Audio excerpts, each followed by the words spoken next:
Hey, welcome back to Homegrown Country Home Place, friends. How y'all doing today? Well, y'all just got through working on this knife sheath. My brother, he wanted me to make him one, and it's made for a Bowie knife, and he wanted his initials put on the back of it, so I got his initials, put it on, and turned out real good.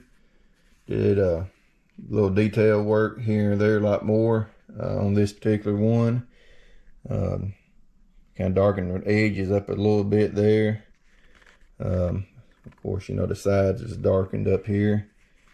And I used some black wax polyester thread on this one right here. And like I say, it turned out real good. And I'll show you a picture with a knife in it at the end of the video there. So I hope he likes it. And I just want to show y'all what I'm working on today. And as always, friends, from my family to yours, y'all have a blessed day. We'll see you later. Bye-bye.